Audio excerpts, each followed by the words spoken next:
सो जय Jagannath सांगମାନେ I hope आपण ମାନେ ଭଲରେ ଥିବେ। ମୁଁ ସୁରଜ ସ୍ୱାଗତ କରୁଛି ମୋର ଚ୍ୟାନେଲ SS ନ୍ୟୁଜ୍ ଓଡ଼ିଆ 7 କୁ। ତ ଚାଲନ୍ତୁ ଷ୍ଟାର୍ଟ କରିବା ଆଜିର 10ଟି ବଡ଼ ନ୍ୟୁଜ୍। ତ ତା ପୂର୍ବରୁ ମୋ ଚ୍ୟାନେଲକୁ ଟିକେ ସବସ୍କ୍ରାଇବ କରନ୍ତୁ, ଫେସବୁକ୍ ଆଣ୍ଡ ଇନଷ୍ଟାଗ୍ରାମରେ ଯାଇ ଫଲୋ କରନ୍ତୁ, ଲାଇକ୍ କରନ୍ତୁ ଆଣ୍ଡ ସେୟାର କରନ୍ତୁ। ତ ଚାଲନ୍ତୁ ଦେଖିବା ଆଜିର ଟପ୍ 10 ନ୍ୟୁଜ୍। ଓଡ଼ିଆ ଅସ୍ମିତା ନୂଆ ନାଁ ପାଇବ ମାଷ୍ଟର କ୍ୟାଣ୍ଟିନ୍। ରାଜଧାନୀର ଐତିହାସିକ ମାଷ୍ଟର କ୍ୟାଣ୍ଟିନ୍ ଛକ ନାଁ ପରିବର୍ତ୍ତନ ହେବାକୁ ଯାଉଛି। ଗୃହ ନିର୍ମାଣ ମନ୍ତ୍ରୀ କୃଷ୍ଣଚନ୍ଦ୍ର ମହାପାତ୍ର ଘୋଷଣା କରିଛନ୍ତି ଯେ ଓଡ଼ିଆ ଅସ୍ମିତାର ସମ୍ମାନ ଦେଇ ଇଂରାଜୀ ନାମଗୁଡ଼ିକ ବଦଳାଯିବ। ଏହି ପ୍ରକ୍ରିୟାରେ ମାଷ୍ଟର କ୍ୟାଣ୍ଟିନ୍ ଛକ ଓଡ଼ିଆ ବ୍ୟକ୍ତିତ୍ୱ ଓ ସାଂସ୍କୃତିକ ପରମ୍ପରା ସମ୍ମାନିତ କରି ନୂଆ ନାଁ ଦିଆଯିବ। ମୁଖ୍ୟମନ୍ତ୍ରୀ ମୋହନ ଚରଣ ମାଝୀ ଏହି ନାମକରଣ ନେଇ ଚୂଡ଼ାନ୍ତ ନିଷ୍ପତ୍ତି ନେବେ ବୋଲି ମନ୍ତ୍ରୀ ମହାପାତ୍ର କହିଛନ୍ତି। ଏହି ପରିବର୍ତ୍ତନ ଓଡ଼ିଆ ସାଂସ୍କୃତିକ ପରିଚୟ ଆହୁରି ମନୋଭୂତ କରି ବୋଲି ସ୍ଥାନୀୟ ଲୋକଙ୍କୁ ଆଶା କରିଛନ୍ତି। ସମୁଦ୍ର ରୋଷରେ ଶିଆଳ ବେଳାଭୂମି ଜଳମଗ୍ନ।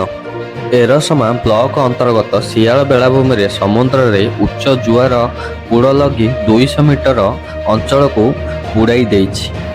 ଲଘୁଚାପ ଯୋଗୁଁ ସୃଷ୍ଟି ହୋଇଥିବା ପ୍ରବଳ ଜୁଆର ଫଳରେ ପାର୍କିଂ ସ୍ଥଳୀ ଓ ଆଖପାଖ ଅଞ୍ଚଳ ଜଳାଶ୍ରୟରେ ପରିଣତ ହୋଇଛି।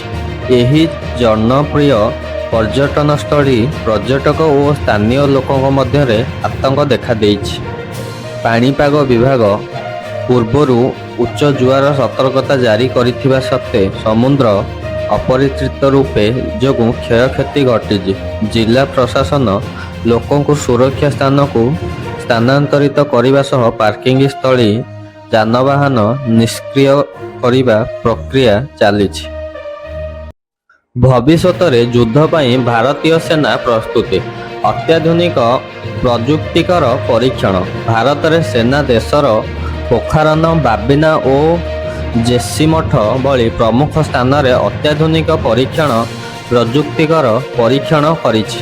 ପ୍ରତିରକ୍ଷା ମନ୍ତ୍ରାଳୟ ଶନିବାର ଏକ ବିବୃତ୍ତିରେ କହିଛି ଯେ ଏହି ପରୀକ୍ଷଣ ଗୁଡ଼ିକ ଯୁଦ୍ଧ ପରିସ୍ଥିତିରେ କରାଯାଇଛି, ଯେଉଁଥିରେ ଇଲେକ୍ଟ୍ରିସିଆନ ଯୁଦ୍ଧ ପ୍ରଣାଳୀ ମଧ୍ୟ ସାମିଲ। ଆଗ୍ରା ଓ ଗୋପାଳପୁରରେ ବାୟୁ ପ୍ରତିରକ୍ଷା ଉପକରଣ ପ୍ରଦର୍ଶନ ମଧ୍ୟ ହେବ। ଆତ୍ମନିର୍ଭର ଭାରତ ଅଧୀନରେ ବିକାଶୀୟ ଡ୍ରୋନ୍, UAV, ବାହିତ କ୍ଷେପଣାସ୍ତ୍ର, ଲ୍ୟାଣ୍ଡ ରିଙ୍ଗ, ମୁନିନ୍ ରାଇଡର, ଇଲେକ୍ଟ୍ରୋନିକ୍ ଯୁଦ୍ଧ ଫାର୍ମସ୍ ଏବଂ ସ୍ୱତନ୍ତ୍ର ଭର୍ଟିକାଲ ଲଞ୍ଚ ଡ୍ରୋନ୍ ଗୁଡ଼ିକ ମୂଲ୍ୟାଙ୍କନ କରାଯାଉଛି। ଲଘୁଚାପ ବର୍ଷାରେ କ୍ଷତିଗ୍ରସ୍ତ ଚାଷୀଙ୍କୁ ମିଳିବ ତ୍ୱରିତ କ୍ଷତିପୂରଣ।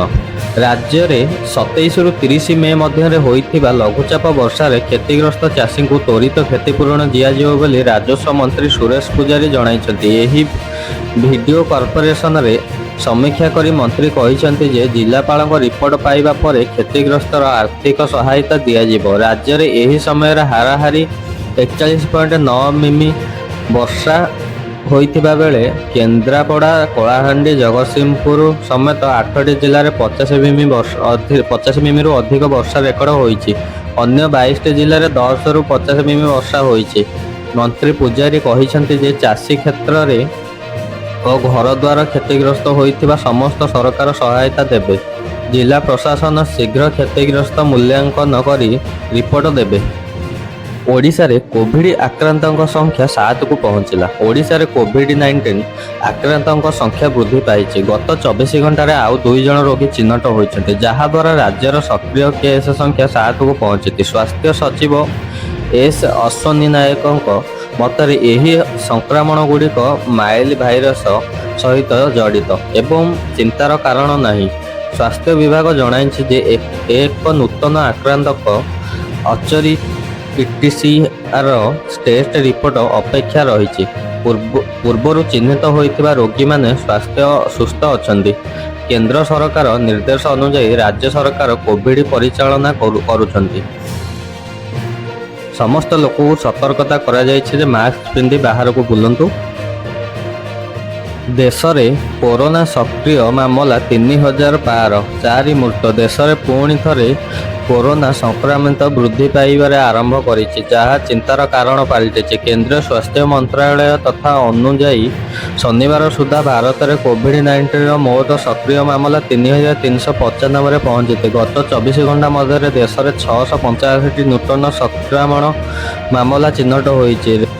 केरल में सर्वाधिक 1336 सक्रिय मामला रहिथिबा बेले महाराष्ट्र में 467, दिल्ली में 375 परिवर्तित स्थान रही। गत 2 वर्ष मध्य प्रथम थर जेतेबेले सक्रिय मामला संख्या 3000 अतिक्रम करिछि। गत 24 घंटा दिल्ली में, केरल में, कर्णाटक और उत्तर प्रदेश में जणे जणे लेखा मोट 4 जण कोरोना आक्रांत मृत्यु होइथिबार रिपोर्ट आसिछि। पाकिस्तान सह डील खबर को रूसर खंडन। भारत सह संपर्क नष्ट करिबार चक्रांत। पाकिस्तान सह कौनसी बड़ अर्थनैतिक चुक्ति स्वाक्षरित होइथिबा खबर को रूस दृढ़ भाव खंडन करिछि। पाकिस्तानी गणमाध्यम कराची रे एक पुराना इस्पात कारखाना रे पुनरुद्धार पई 2.6 बिलियन डॉलर चुक्ति होइथिबा नेई जेउ दाबी करा जाइथिला ताहा मस्को एवं गुजब एवं भारत सह संपर्क नष्ट करिवार प्रयास बोली कहिसंती। पहलगाम आतंकवादी आक्रमण पर भारतर आतंकवादी विरोध कार्यानुष्ठान को रूस समर्थन जणाइथिला।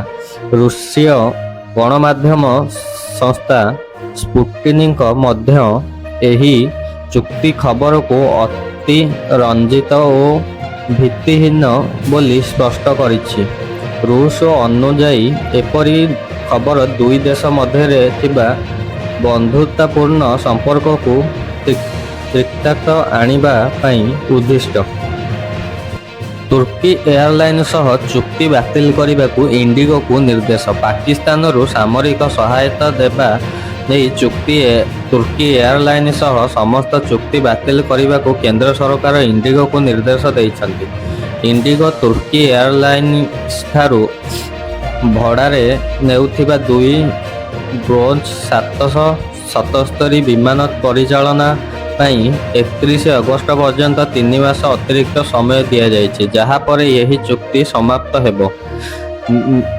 बेसामरिक विमान मंत्रालयर स्पष्ट करी जे एही अवधि आउ वृद्धि कराजिबो नाही। इंडिगो एही समय मध्य तुर्की सह लीज चुक्ति समाप्त करने आवश्यक। यही पदक्षेप तुर्की बेलेवी अभिएशन प्रति भारतर सुरक्षा क्लियरेंस प्रत्याहार करिवार किछि सप्ताह पर आसिछि। सरकार देशीय विमान सुरक्षा निश्चय करिबा पई एही कड़ा निष्पत्ति नैछन्ति। जन औषधि केन्द्र युव स्वेच्छासेवी नुआ अनुभूति शिक्षा कार्यक्रम आरंभ।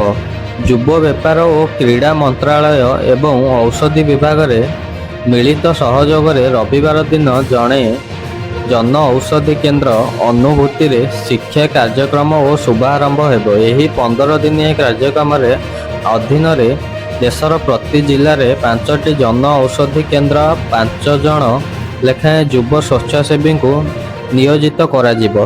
स्वेच्छासेवी माने केन्द्र रे दैनंदिन कार्यक्रम परिचालना, औषध और इंजेक्शन परिचालना रे सहायता करिबा, जन औषधि और जन स्वास्थ्य साक्षरता उपरे सचेतनता सृष्टि करिवे।